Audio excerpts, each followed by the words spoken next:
శాపం ఉంది తెలుసా నీకు? ఎవడాడు శాపమయ్యా.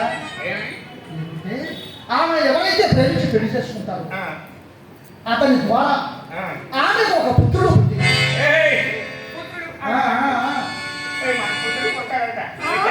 కాదు పుత్రుడు పుట్టి పుట్టంగానే చేసుకున్న వారి వంశం సర్వనాశనమైపోతుంది.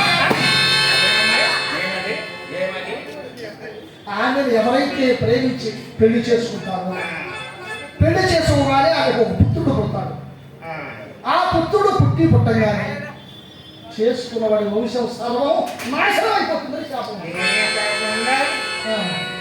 బిడ్డ పుట్టి నేనే కాకుండా నా వంశం మొత్తం సర్వస్వం నాశనం అయిపోతుంది అన్నమాట. అవునయ్యా.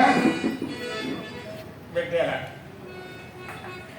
పెళ్ళేలా చేసుకుంటున్నాడా పెళ్ళేలా వాడికి బిడ్డ పుడతమేలా నేనేం చేయకుండా ఉంటే బిడ్డ పుట్టడు కదా కనుక కనుక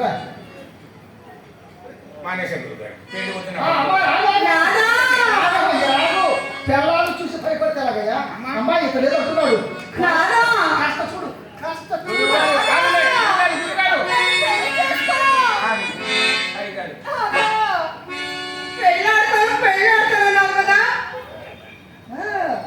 గురుగారు మీ ఆశీర్వచనం వల్ల ఏ విధంగా అయినా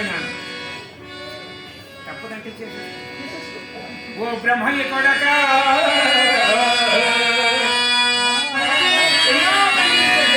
ఎన్నో కార్యక్రమాలు మంచి చేశారు. నా ఈ పెళ్లికి చేసుకోవయ్యా. వెయ్యకయ్య కొడక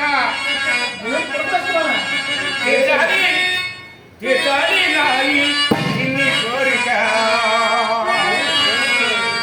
నా కొరక తీసి మమ్మల్ని కలిపి